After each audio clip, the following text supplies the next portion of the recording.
Hi, I'm Kim, and this presentation will explore learner-centered teaching, including what it is, the research behind it, and strategies to implement it. Terry Doyle's book, Learner-Centered Teaching, Putting the Research on Learning into Practice, is a source of the insights into learning provided by this discussion. Learner-centered teaching moves the teacher from lecturer to facilitator. Teachers plan activities and lessons that will help students acquire the knowledge, but students do the work. The goal is to create a learning community in which students and teachers are both engaged and both make meaning. Why learner-centered teaching? Brain-based research shows using educational methods that focus on engaging students in active, meaningful learning and then actually using the concepts increases students' absorption and retention of the material. Actively engaging the brain in new learning creates brain connections, and in order for these connections to become permanent, practice must occur. Allowing students to do the work does not mean that the teacher just sits back and relaxes. It just means that the work being done by the teacher is done during the planning phase of the lessons and when giving feedback to the students. Some of the responsibilities of a facilitator's job are encouraging, supporting and promoting mutual understanding, sharing responsibility, and creative thinking.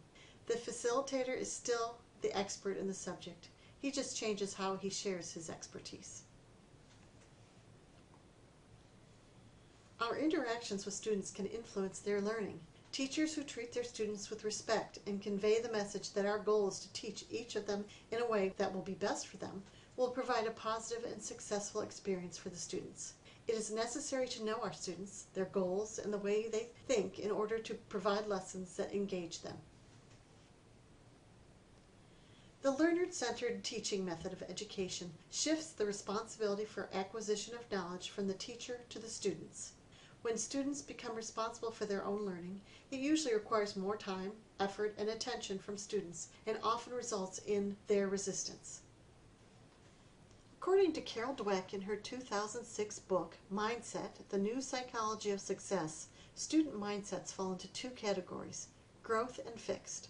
A growth mindset is one that recognizes that hard work can make a difference in performance.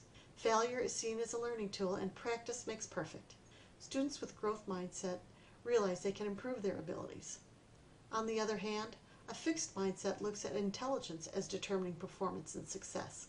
In other words, you either have it or you don't. A fixed mindset doesn't recognize that outcomes can be changed by studying and effort. The good news for students with a fixed mindset is that it can be changed to a growth mindset. Students taught about the brain and that using your brain strengthens it can become empowered to take charge of their own learning and motivation. What are some ways that teachers can implement learner-centered teaching? Let's find out. Providing authentic learning activities is a great way to incorporate learner-centered teaching into our classrooms. Authentic learning focuses on real-world problems and their solutions, and it is learner-centered. These challenges use real-world tools from a variety of disciplines to solve problems. Very importantly, the result of the authentic learning experience should be a product that has value in itself. There is no right or wrong answer to an authentic learning situation. A variety of solutions can be expected from different people or groups, and in fact, the activities required to complete the task are not defined.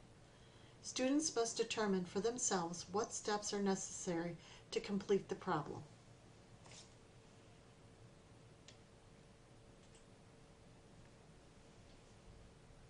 Being able to engage in decision-making about how they learn can improve students' ability to actually learn and remember information. Learning-centered teaching strives to share power in the classroom by increasing student choices and their participation while reducing confrontation. The goal is to make the classroom a community in which all have a stake and class time is something to look forward to. When students provide input, feedback, and work with the teacher by expressing their preferences, they actually help their teachers to create a classroom that is more motivating and supportive to the student. This is a win for both students and teachers.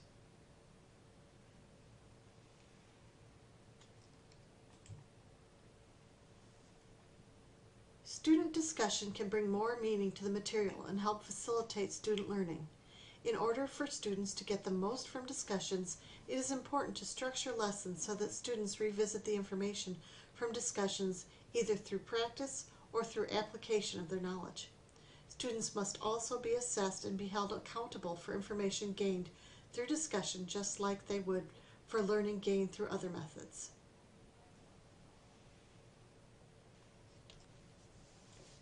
There are two channels people use to process information, an auditory and visual channel. Teaching should utilize both channels, keeping in mind that overload can occur as the brain has limits on the amount of information that can be processed at one time. 5 principles that guide multisensory teaching are: more effective learning takes place when both words and images are used rather than words alone. Words and pictures are more effective when they are presented at the same time rather than one at a time. Hearing information has greater impact than reading it. Information that is not important should not be included. And concise summaries that highlight relevant words promote better learning. They are easier to organize and process effectively. People continually use patterns to help learn information, so it makes sense that teachers should use patterns to organize the content in a conscious way. We must focus on deciding which patterns will work best for our students instead of just utilizing patterns that work best for us. Some of the common patterns our students use are compare and contrast, cause and effect, order of importance, alphabetical, and using their own words. So let's talk about some ways students can work to maximize their own learning.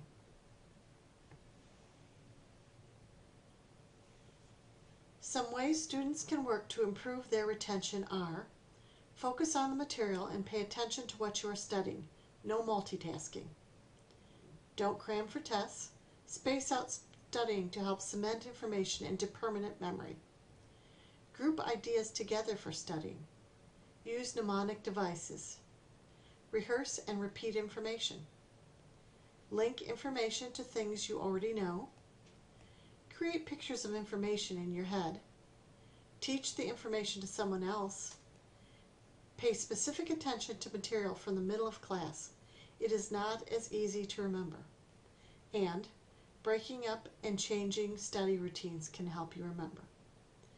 It is important for teachers to make sure their students understand these strategies. Research shows that exercise improves acquisition and retention of information by releasing a protein that is at the root of learning and memory. The amount of exercise required has not been determined. It can vary from person to person. Some suggestions to incorporate movement in the classroom in order to enhance learning include using moving discussions, taking guided tours, encouraging students to stand and stretch when needed, and giving more breaks while lecturing. The bottom line is that learner-centered teaching is based on research and results in classrooms where teachers and students work together to increase student learning and retention. Even though it is based on research, there is still resistance to the practice due to a lack of understanding. There are 3 main groups of resistors. They are administrators, faculty, and students. To overcome this resistance, we need to present the research, explain the benefits, and discuss benefits and implementation. Thank you for exploring this important topic in education with me. Let's spread the word.